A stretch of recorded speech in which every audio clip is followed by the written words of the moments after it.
wow. Fucking Seattle. Pretty. Plus, no one's shooting at us. Because there aren't that many wolves.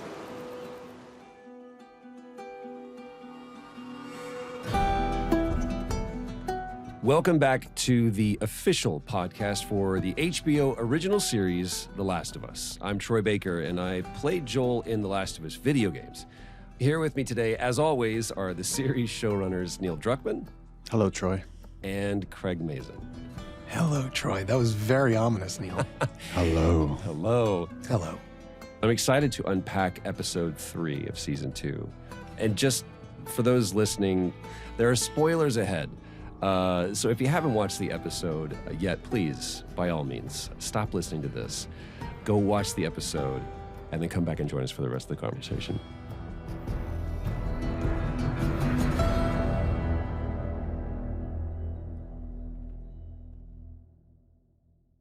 This episode is called The Path.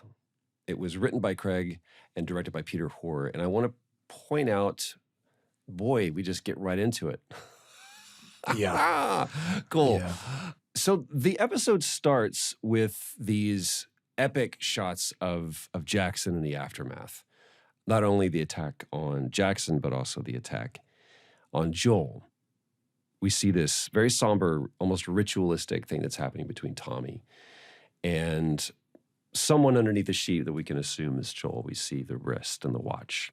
Tommy begins doing this beautiful cleaning of the body, and he says, "Give Sarah my love." What were both of your mentality going into this episode, obviously knowing what would follow after episode 2? Was there hesitation? Was there trepidation? Was there excitement? What were you feeling going into episode 3? Well, I felt every single thing that you just said. We knew that Joel's death was going to impact the audience in a profound way. It certainly impacted us in a profound way. And it seemed to us that these first moments needed to show a kind of respect for the character and needed to acknowledge what had happened here. And we wanted to begin with family because all the way back in the beginning, before Boston, QZ, and the world ending, and Ellie, there was Joel and Tommy and Sarah. And now it's down to Tommy. Joel and Sarah are gone. And starting with family there was incredibly important. And we wanted to get a sense that this town was going to need to heal. This episode, I find, is one of the more special in this season. It's something, in the game, Joel dies, and then we have a very short period of time because we have to get back to an action, because we made an action game, where we have like a sort of a wake, where you're honoring who this person was, and you get to sit with these characters who are just grieving. They don't have a new goal yet. They're not doing anything other than just grieving. And this was such a great opportunity, to work with Craig and expand on it in the show. We get to spend quite a bit of this episode just seeing the weight of not only Joel dying, but something that's new for this story. This version of the story is what happened to Jackson. And he wasn't the only one to die. A lot of people have died. The town was destroyed. The town was wrecked in many ways.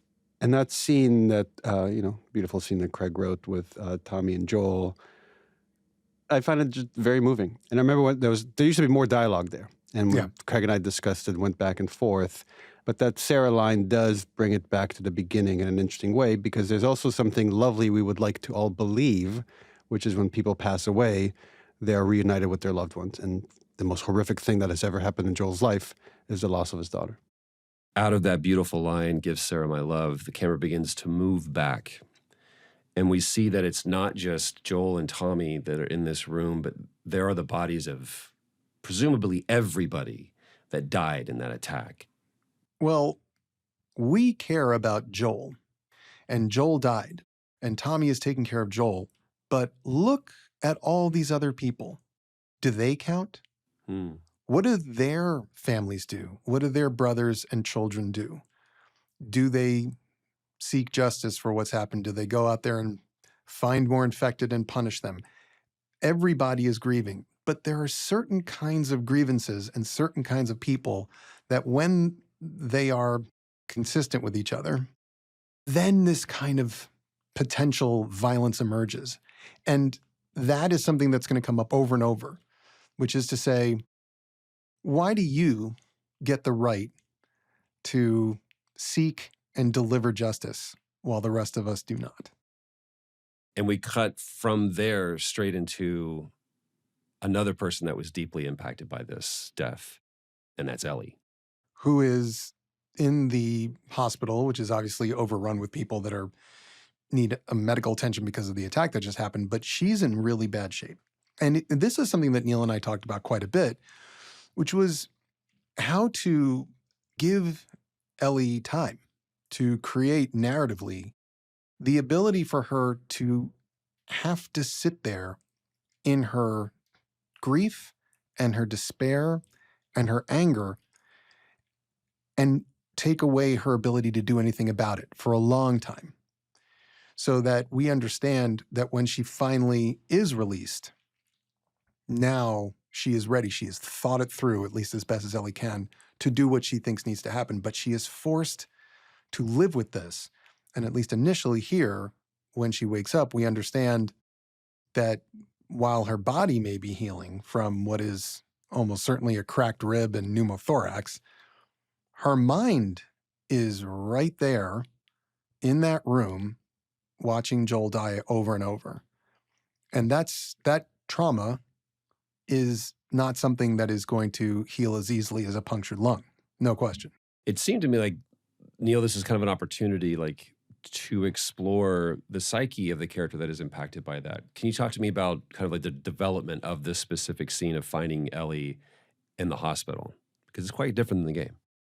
Yeah, it goes back to what Craig was saying earlier, is we wanted to buy time. And every one of these scenes, in the game, it was more just about Joel and Ellie and the impact of Joel, because whatever attacks happened in Jackson didn't happen in the same exact moment. Here, there's this interesting back and forth where it's like, we're with Ellie. As an audience, we're rooting for Ellie because we know her, but we can't help but notice all the chaos and mayhem around her. Whatever is happening to her is happening to a lot of other people around here. And this is also starting to plant some seeds that when you experience such trauma, this is something we also explore in the game, and that Hallie Gross was largely responsible for, is this PTSD, this idea that this trauma just keeps recurring over and over and over, and it's so hard to move past it. And this is the first instance where it's happening to Ellie. But we get the sense that, this is not something she's maybe will ever shake. And just to give credit to Bella Ramsey, which we do frequently because it's well-deserved, she's come out of this episode 2 where we asked her as a performer to do this kind of impossible moment of shock and grief and terror and then rage.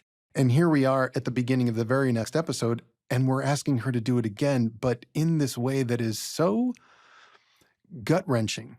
Her ability to portray an honest horror, true horror, is just remarkable. It makes me cry every time I see it because I believe it so much. She's really, I don't know, she's one of a kind.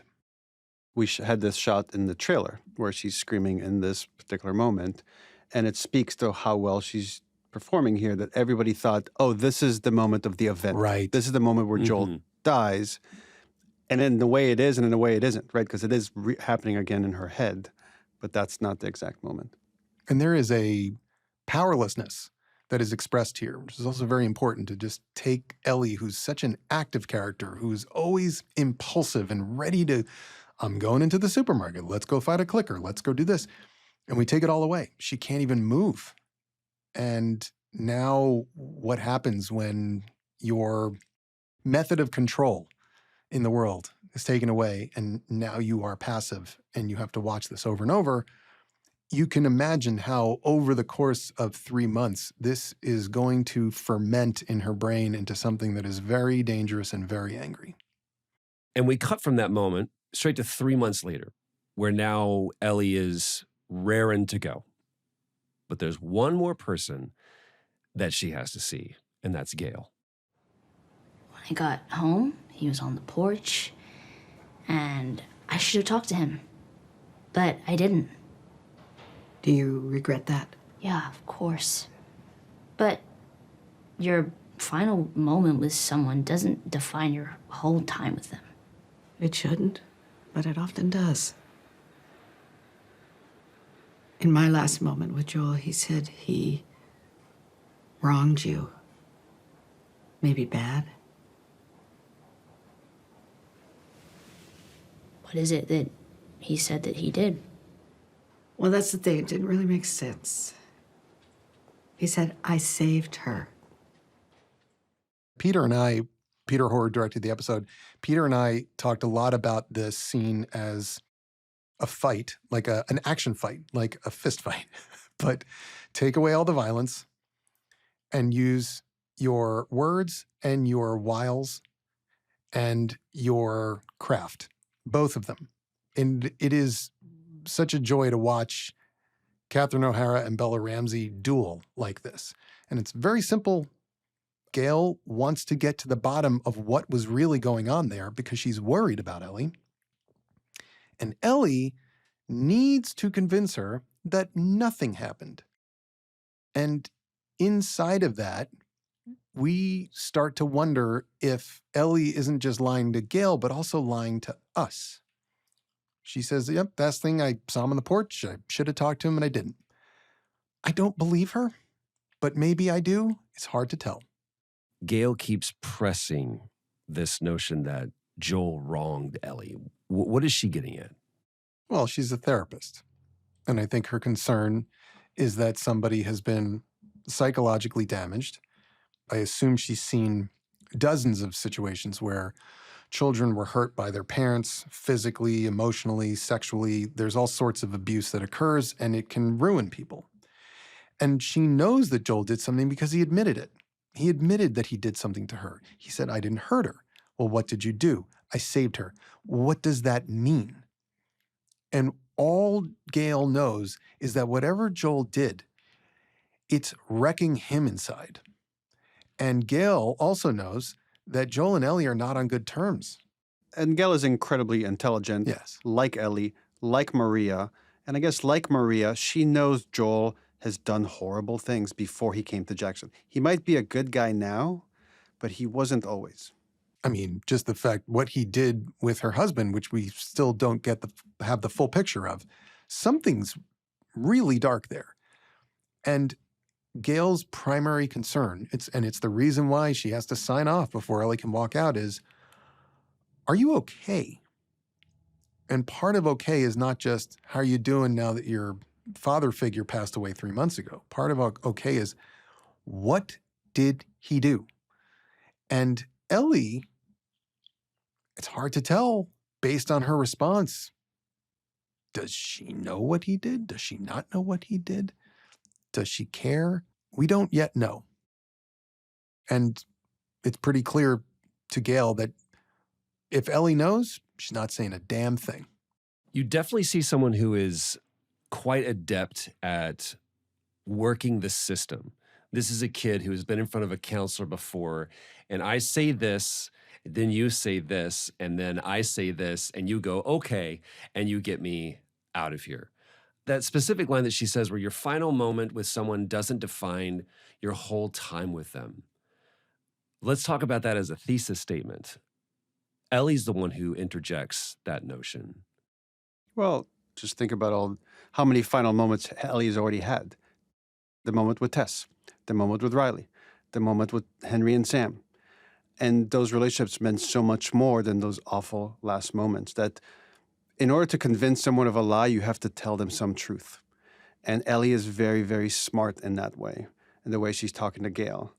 And it's interesting because there's a few lies throughout this episode that Ellie does. And we see that she never quite lets anybody in the way she's let Joel in. And that's why that loss is so impactful to her. There is one possibility that while she is saying her last moments with Joel don't define their relationship, maybe it is. Not because it should, but because that's how it is in her heart. That maybe that last moment, and her last moment wasn't seeing him on a porch, because they sort of glide by that. Her last moment was seeing him on a floor in a ski lodge being murdered. That's the last moment.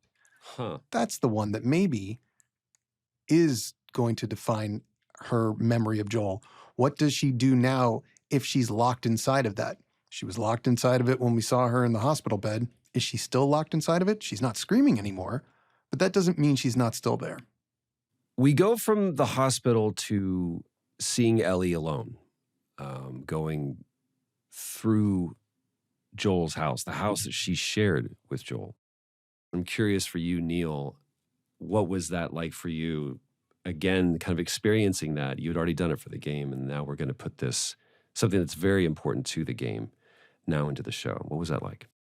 I remember making that sequence. I remember working on that sequence. You know, it's a level in the game, and just like the TV show, you know, we have to be so economical. Like, what are the parts we show you these glimpses, and it's just enough to work your imagination so you can fill in the rest, right? You don't actually get to see Joel's funeral, but you can imagine it. And there's certain senses that you don't have. That, you know, this was put in. I actually don't even know the source of this, but I just know one of the animators put this in. They're constantly like pitching stuff to me of like what should go in the game. And there was this particular instance of someone had this idea that Ellie should smell Joel's jacket. Yeah. And it was so powerful because there's something about that sense of smell that just immediately triggers your memory. And then to see it honored in such a way, and again, it's just with so many praises we could throw at Bella, but it just feels so believable that there's this loss, and you get these glimpses of this person. Oh, they wore this thing, they held this thing, this was their weapon, this was their smell, and you can't talk to them, you can't reach them, they're instantly gone. They're right, they're so complex and rich, and now it's this empty house. So it's this really beautiful and sad moment as, you know, she's making her way through it and seeing these totems, these artifacts that used to represent this person, and right, and you're just flooded with memories. And Bella has taken us through this journey. We have a few totems in the room. The jacket, obviously. There is his watch that has been now carefully placed inside this red tin. But it's not alone. There's another item in there, and that's Joel's revolver. Well, I'll tell you one thing that I love is that she opens that box, sees the watch, and immediately moves it aside. The watch meant so much to Joel. That watch is a memory of his daughter. That watch is a memory of his past and the way his life got stuck. Doesn't mean anything to Ellie. What matters to Ellie is the gun, because her relationship with Joel was cemented in a kind of, in an actual violence. He saved her with violence. She saved him with violence. She is going to avenge him with violence. It's also worth noting the flowers outside the house. That, you know, we get to experience Joel's loss through Ellie, but there's constant hints and evidence that Joel meant a lot to this community beyond Ellie.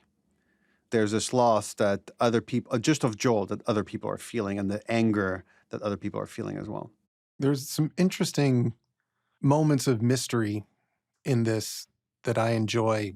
Well, for starters, it's pretty clear once she walks in that house that she's not okay. Even when she walked out of the hospital room and down the hallway and her face just darkens, we understand, oh, there's murder on her mind. When she gets to this house and she wanders through, there's a kind of tentative nature. It feels like somebody who's entering kind of a sacred space, but she's not emotional. She's just a bit numb. And then she enters Joel's room, and that moment from the game, the jacket was just burned in my brain. And even I felt it on another level, because I can't tell you the journey to deciding that that would be Joel's jacket in season 1. And then just seeing Pedro every day in that jacket. It became part of it. We were all looking at that jacket feeling like, oh my God, we have to let go of this thing that is so connected to us. And then once again, what Bella does there is so extraordinary, because now you see the truth. She is broken, absolutely broken. And when she hears Dina's voice downstairs, the very first thing she does is panic and then wipe away the tears, because no one gets to see what's inside the smallest community of all, which is her and Joel. That moment is, as you said, interrupted. The tears are cut off by hearing Dina downstairs. And Dina shows up with cookies. Peace offering. A peace offering. And we find out that Dina knows more than she's told Ellie. Please just listen. The doctors told me not to upset you. I don't give a fuck. And I knew that if I told you where they were, you'd just start pulling your tubes out and crawling on your hands and knees to get there. I don't give a fuck. You cost us time. You let them get away. This goes to our conversation of the clue chain. Yes. How do we get Ellie the information she needs to follow Abby and her crew back to where they live? But the clue chain couldn't come too soon, because if Ellie knows on her second day in the hospital who the people are, where she has to go, then the second she gets out, she should be packing and going or talking to people about it. Everyone should know about it. But Dina is absolutely correct. Her choices were smart. There was nothing Ellie could do in those 3 months when she was physically healing to avenge Joel, but she would have tried. Dina knows Ellie well enough to know that Ellie would have crawled out of there. She would have done something stupid. Nothing can stop her when her mind is set to something. And so Dina waits for the day she gets out, not one moment later. As soon as Ellie is out, Dina does the correct thing, which is to say, now, this is information I have. Well, I guess arguably the correct thing. Yeah. Because she's doing what Ellie would want her to do, which is telling her, but she also knows the consequence of giving her this information. Which, in my mind, Dina's down. You know? Oh, yeah. No, I think she's Dina's down. right, because this is the thing that's great about this version. Dina was there. Yes. Dina is also traumatized Yes. by this moment. This was an important thing that Neil brought up when we were working on the story here, and I took this and just put it right in there. I loved him too, you know. And Isabella Merced is delivering this other way throughout this episode, and it's brilliant. I think she just does a brilliant job of showing how you can be hurt and you can grieve, you can be heartbroken, but still engage your frontal lobe Yeah. and think and plan and be smart about it. I think what Dina is going to correctly do is say, now that you're out, you and I should follow the right channels, go to Tommy, tell him what we know, and let's get a posse together and let's go kill this woman. That is the smart plan. There's also a certain honor there that what Dina Yes. is doing, because Dina could have done this while Ellie was in the hospital. But Dina, some part of Dina knows it would have been wrong to go after these people without Ellie. I don't think Dina is even considering that it would just be her and Ellie yet. Mm. I think Dina thinks it's going to be me and you and 12 other people, and we're going out with horses and guns in overwhelming force to track them down and kill them. That is the smart thing to do. That should be plan A, and it is plan A. I think it's even beyond smart for these two, which is like, to them, it's the only real option. Of Right. course, everyone should arm up and go after these people. They did something horrific. The big difference between Joel and every other person that died in that town, everybody else that died in that town has died by a natural disaster in a way. That's what the infected are. These people were done by another human's choice to torture and kill Joel. They must pay the price. Well, in order to get those other 12 people, though, we have to have, again, we go back to Community and we see the town hall meeting. Yeah. We get to see Seth again, which was Seth. was a surprise, especially for the fact that now Seth is seemingly on the right side.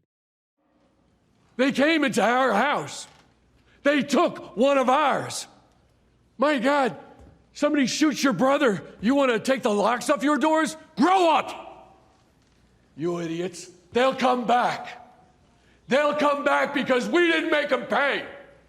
And when they come back, they'll be laughing. And you'll all deserve it. Bunch of goddamn victims. We had talked about that scene quite a bit before anything was written, and just the mechanics of that scene. And then I remember Craig sent me a draft of it, and I read it all the way through. And I got to that Seth, even before I got to the Ellie part, I read the Seth part. I started crying. It just hit me so hard that someone was advocating for Joel in that manner that felt right. And he was making such a valid point. And the fact that it came from Seth, it was more impactful and felt more honest because Seth has every right to hate Joel, right? Joel pushed him down, humiliated him in front of the whole town. But he knows what was done to Joel was wrong, and the people who did it must pay or they will be next. And I love that. I gushed. I called Craig right away and I just gushed about that scene. We wanted to be true to the story we had created inside of Jackson. So in the first game, you never get inside of Jackson. But in our first season, we did. And part of getting inside of Jackson was understanding its mechanics. There is a council. It is democratically elected. They make decisions as a community. There is law. Maria was a district attorney. So law and democracy and order are how Jackson functions. And it was incredibly important to say, hey, even though we were attacked, what are we doing? We're repairing the fence, we're making it stronger, and we are recommitting to our ideals that we talk about these things together as a community. And that means Ellie has a chance to make her case, which is very perilous for Ellie. Because as Jesse understands, her case is going to be, what is wrong with all of you? Why aren't we already on horses going? That's her impulse. And what's fascinating here, and I love watching Bella's reaction, is that Seth, who has a dark side, clearly, who when drunk lets out some pretty ugly stuff, sober, is articulating exactly how Ellie feels, which is a very uncomfortable thing for her because she doesn't like him. And this happens sometimes in life, where somebody who we think is the opposite of us suddenly becomes a mirror of us. It makes us question those instincts. To me, watching that, and especially off of the advice that Jesse had given, saying, don't go in angry. They'll say no to angry. And she sees it on display. The chastisement, the admonishment that he gives to everybody in the room, the yelling, and the attempt to saber rattle the entire town into a lynch mob fails. Yes. And that's when we see Ellie pull out the note. You say it's a democratic thing, but in some ways, and I don't know if this is intentional or not, but again, I think it's not a bug, it's a feature. It's something cool when someone can look at the scene in a different way. Jesse clearly indicates that there is something that he knows that he can't tell. She's like, what? You're my friend. Tell me what's going to happen. He's like, I can't tell you. All I can tell you is. So it seems as if she is going in knowing the cards are stacked against her. And she was able to convince only 3. Here's how I read Jesse's thing, played beautifully by Young, which is, it's not clear how he's going to vote. Clearly, he has attachment to Joel and attachment to the town, and he's wrestling with this idea. But he's so honorable. He tells Ellie, if you have any chance to succeed, this is what you must do. And I just, my interpretation, that moment, he doesn't know yet how he'll vote. Even if he might disagree with her, he's still setting her up for success, or the best version of success, to like make the best case, and then whatever the outcome is, that is the correct outcome. Yeah, I completely agree. I think he's being a good friend to her there. And she does her best. This was a very difficult writing challenge and a very difficult acting challenge for me and for Bella. Write a speech that is pretty good, but not honest, not true to yourself. Right. So there's something synthetic about it, and then perform it in a way where you're trying to convince people it's honest, but it's a little off. I know what I'm asking is a lot. I'm asking us to risk more people and resources and at the worst possible time. And I want everyone to know, it's not because I want revenge. It's not. It's not about revenge. What I want is what you used to give people. I want justice. Because it's either that or we do nothing. That's what everyone else out there is going to do for us. Nothing. A whole world of people who won't lift a finger if something bad happens to me or you. We have a word for these people. They're called strangers. There's this beautiful moment where we see Gail all the way up there on the balcony level listening to this, everyone is listening so respectfully. And she's like, oh, please. She knows exactly that this is a kind of calculation on Ellie's part to try and get people to do the thing that she wants to do out of pure anger. And it doesn't work. Not only does it not work, but the vote isn't really close, which is important. It wasn't like, okay, I can go back and just convince one person. It's not happening. They're not going for it. And if you were running Jackson, you'd probably vote no too. It's interesting to get the kind of varied reaction to Joel's death by people that cared a lot about him. And we have Tommy, who's Joel's brother, who we see at the opening of this episode, he's wrecked, right? He's broken by his brother's death. And well, we don't get to see exactly how he voted. We could probably imagine. And yet he respects the town's decision to not go after Joel. He's committed to this community above his own wants and needs, and he stays behind. He's part of rebuilding it. He's there hammering stakes in the ground. And he does articulate Joel's point of view, which is that vengeance is second. But he also says to Ellie, I got you. I'll back you. Of course I've got you. Because I'm theoretically the only family you have left. I'm just going to throw in here, I don't think it's obvious how Tommy voted. You're wrong again. All interpretations are correct, except for yours, Troy. Except for yours. I could see a version of this where Tommy's like, I now have to protect her. That was Joel's job. It's now my job to protect her. And if she goes out there, she's going to get killed. What would Joel want? That's fair. I think you're right that his desire to protect Ellie probably overwhelms his desire for justice for Joel, because that's what Joel would have wanted. So you're all right, Troy. I apologize. Yeah, I think you're both wrong. We go from that scene to the baseball game, which is great. And Tommy joins Gail sitting there, of course, with an ice chest. Turns out nurture can only do this much. The rest is nature. If she's on a path, it's not one that Joel put her on. No, I think they were walking side by side from the very start. Tommy, I get it. You inherited her, and you want to keep her out of trouble. Take it from a psychotherapist of 40 years. Some people just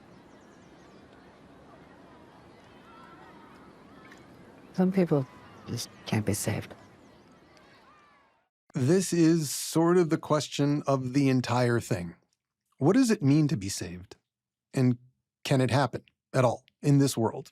Is someone doomed to go down a path that we would call wrong? Is there a redemption that is possible? And Gail's point here is arguable. I don't know if she's right. She is presenting the fatalistic point of view, which is Ellie's broken. She started broken.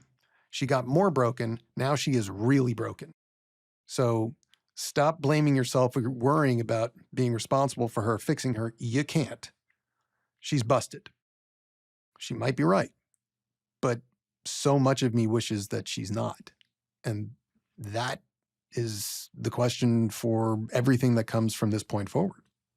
Do you feel like Gail is writing her off? Oh, yeah. Oh, for sure. I mean, Gail's not wrong about a whole bunch of things. Gail says she's a liar. There's a difference between lying and being a liar, says Tommy. Oh, I know. And that one, liar. Correct. We have seen Ellie lying from the beginning. She didn't even tell the Fireflies her real name. She lies all the time. Right. It's part of her survival mechanism. She says, nurture can only do this much. The rest is nature. You are who you are. And it sure seems like that's the case too, because when we meet Ellie, before she ever met Joel, when she's just a kid in Federal School, she's punching people in the face. she's a problem. She was born in blood, and there is that nature in her. And in fact, her relationship with Joel seems like a combination of two people that had very similar natures. So Gail says they were walking side by side from the very start. I think that's true. And the question is, what are the subtle differences between their natures? And Tommy's going to articulate one very carefully. And that was something that Neil really zeroed in on. It's so important. But he does it with Ellie. He says, Joel wouldn't go after people to punish them for what they did. Joel would try and save people, and he would blame himself if he failed, which we know is true. But he wouldn't pursue vengeance. That wasn't what motivated him. And therein is a difference between their natures.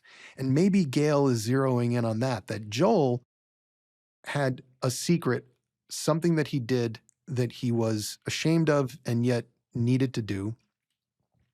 Ellie has an anger that is dangerous and goes outward. And where she goes from here, hard to say. But yes, I in my mind, Gail has written her off, no question. We have the outcome of the vote. And as you said, Craig, it wasn't even close. It was an absolute shutout. But it's clear that nothing is going to deter Ellie from going out and seeking her revenge. And then Dina shows up. So, what's your plan? Go to Seattle and kill Abby. What route? Northwest? And is that all guns, or do you have medical supplies in there? No? Well, better not land weird on an ankle or get a fever on your well-charted path northwest. Ellie is not good at planning. Ellie is amazing at doing things. And Ellie is incredible when it comes to persistence, dedication, and single-mindedness.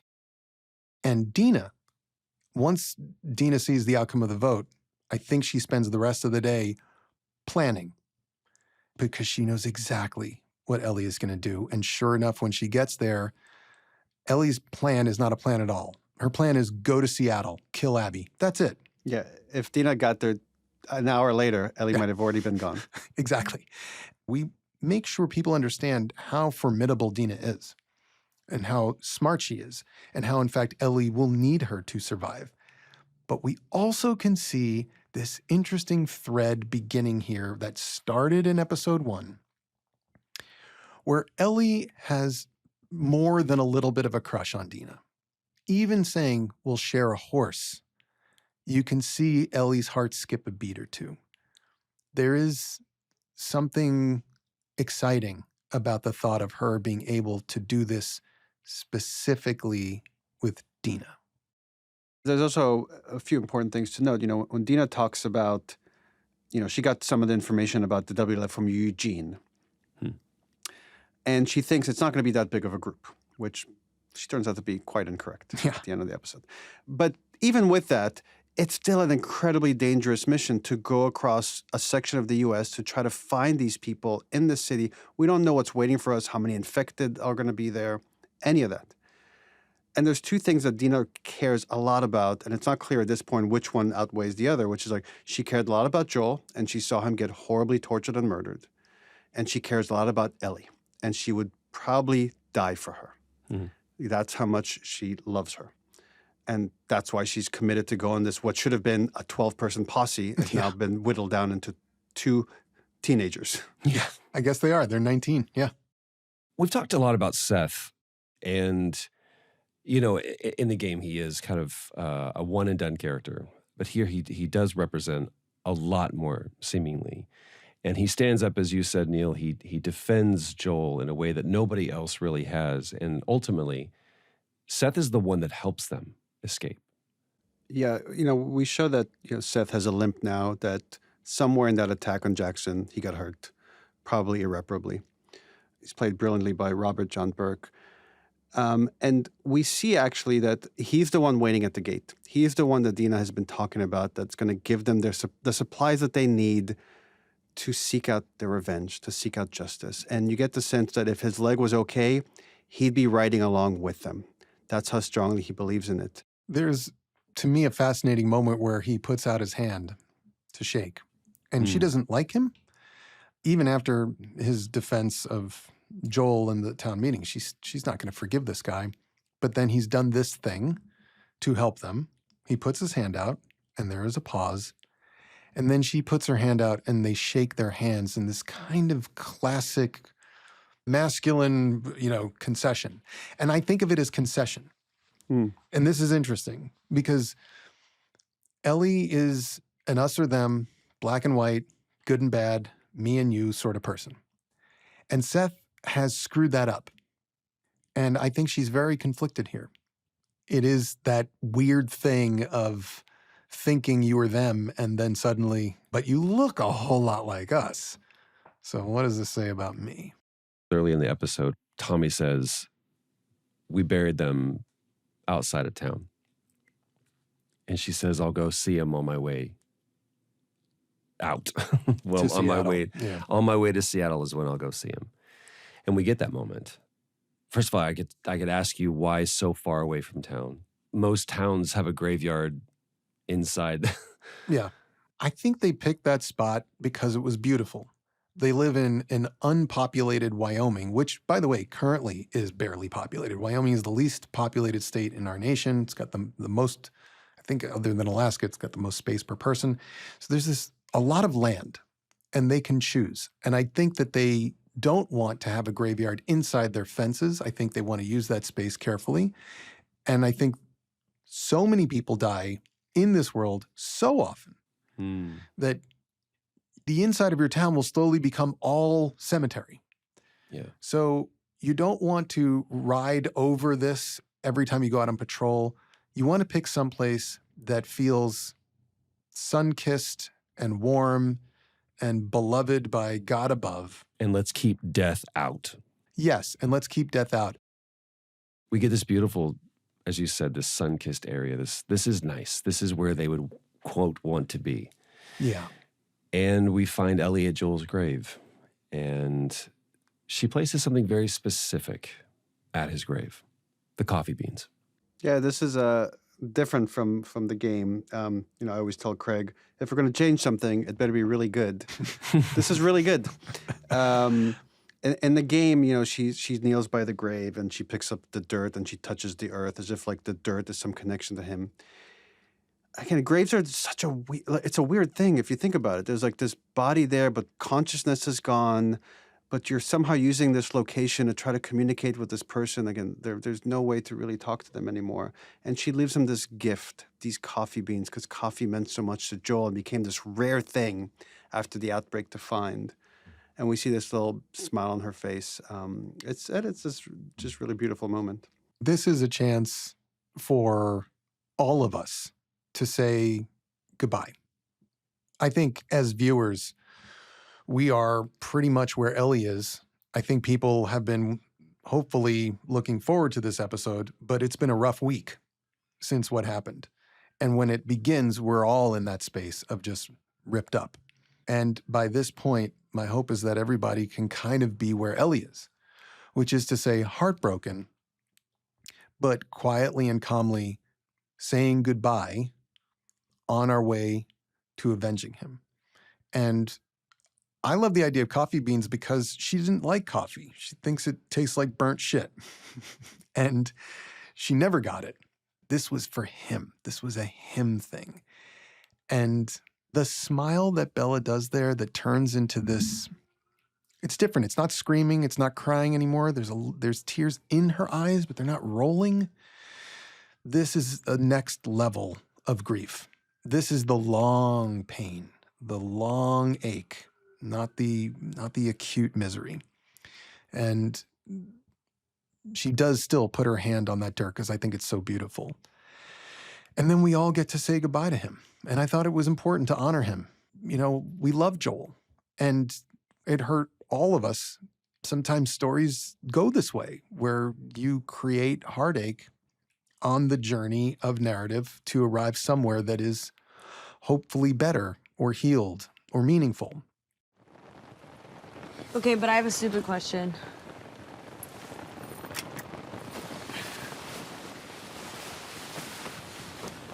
It's about New Year's Eve and, the kid.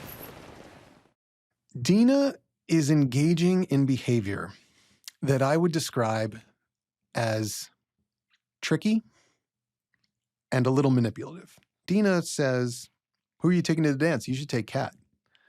You know what? You don't want to take Kat? Come with me. It'll be fine. We'll have fun as friends. Then she's at the dance, high as a kite, and essentially seduces Ellie and kisses her in front of everyone. And when we see them together in this tent, sleeping together, although, side by side for the first time, there's this additional level of teasing and trickiness. And the question is, why is Dina doing this? Why is she asking, rate my kiss? Why is she saying, well, I'm not gay, you are? And then why does she say at the end, I wasn't that high? All of this weird mindfuck behavior. Am I allowed to say mindfuck on this? You just did. It's great. This mindfuck behavior should be, I think, frustrating for everyone to watch. It's definitely frustrating for Ellie. Where do I stand with her and what is her deal? For people who have played the game, the relationship changes in a different way and much earlier. So there may be right now some consternation. And it's well-earned consternation because it's funny. Sometimes you write these things and you think, I don't like what you just did. I don't think I like what Dina is doing here. But my hope is that there will be some sort of explanation and perhaps some additional level of honesty yet to come. Something else that's interesting about the relationship at this point is Joel knew Ellie the most. If there's someone second to that, it's Dina. And likewise, I think if Ellie is trusting of anybody else other than Joel, it's Dina to that large degree. And they're writing into Seattle and they're talking about, tell me about the first person you killed. Jesus, really? Yeah, fun stories of childhood. Okay, well, the first one's too fucked up, but I can tell you the second one. I accept. And it's important who Ellie says because the first person that Ellie actually killed is Riley. Right. And she does not bring that up because that is too soft of a spot for her. Yeah. The first one is too fucked up. It's actually almost a moment of levity. She's like, we're not even going to talk about that one. That's really fucked up. So the way that she addresses that, but then she goes into such specific detail about the second. Well, what I find interesting, and this conversation was drawn from the game, I loved how two 19-year-olds having a chat, 19-year-olds now, tell me the first time you kissed somebody. What was your first kiss? They get to say, who's the first person you killed? Not, have you killed a person? And they're not talking about infected. This is sort of something that everybody grows up with. And so Ellie, casually tells her about the second one. I think because she's kind of proud of it. It's messed up. What happened is messed up, but she saved Joel's life there. Mm-hmm. That's what kind of matters. But the other thing that I find so interesting, Ellie doesn't ask Dina about the first person she killed. And I feel like if someone goes, all right, let's talk about the first person you killed, the natural next Now question your is, turn. well, yeah, exactly. And so perhaps that turn will come. There's a new danger. We were introduced in episode 1 and 2 to a new group of people that ultimately would bring about the destruction of Joel. And now there's a new group that we see lurking somewhere. They have scars on their faces. They carry hammers. They communicate with whistles. They are running from, as we see, the wolves. Why can't you tell me where we're going? Because we don't know yet. I told you the reason we're going. I know, but why can't she just keep us safe? The prophet? She's been dead 10 years, Constance. I wouldn't count on her to help. But Ezra said the prophet is eternal. Well, she is in a way. When we're working on the sequel, Last of Us Part 2, with each group, let's go even back to season 1. With each group, we wanted to represent a different way of survival. The whole planet has had a traumatic moment with the outbreak. And now you have Fedra has decided to deal with it by imposing martial law, removing voting rights, and that's how they protect their people. That's how they save them. We saw Kansas City was another version. They overthrew Fedra.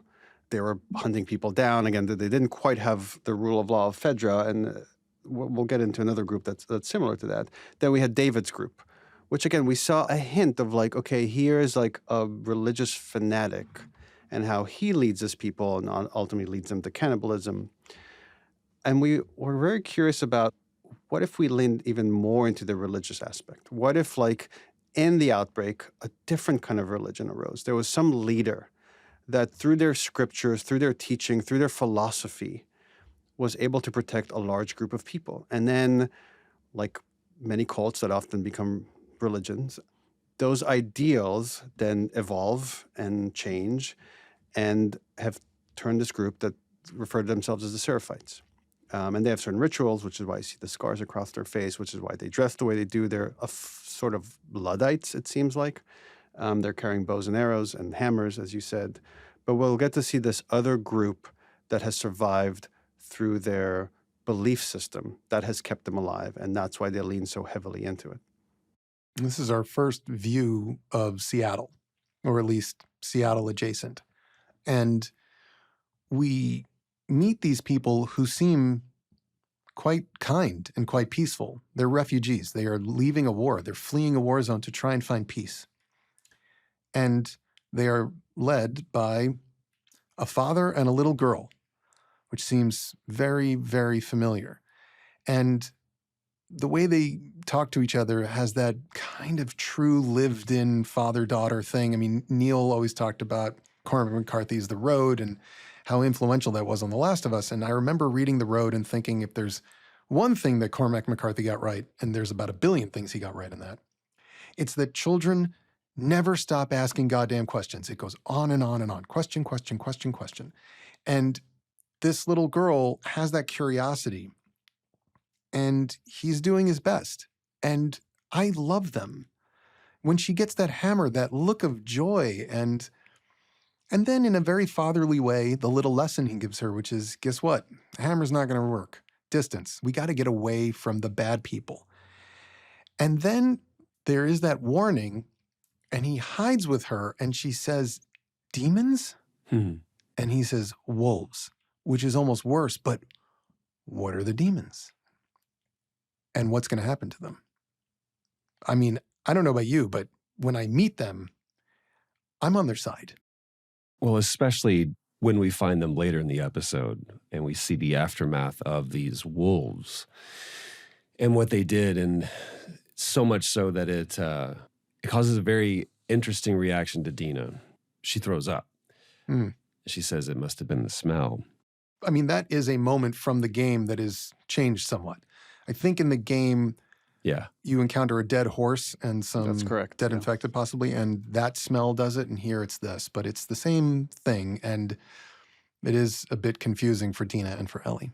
It's also like important for the viewers to pay attention to how you're viewing all these bodies, and right, there's constant violence and conflict in this show, but there's something about seeing the dead kid that makes you judge whoever killed him immediately. What kind of group would do this? Would murder this innocent child that was, just to Craig's point, just asking all these innocent questions and wanting, like, is filled with curiosity about this world. It almost seems simple.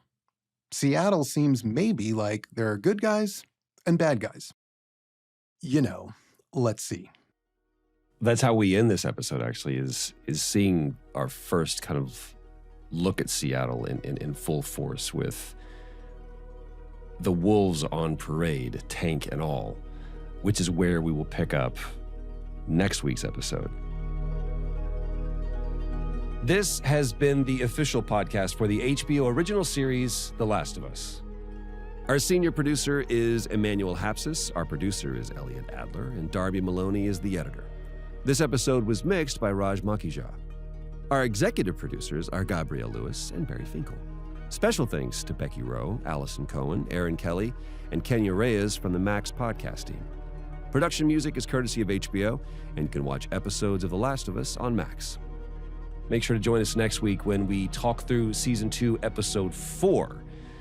And until then, endure and survive.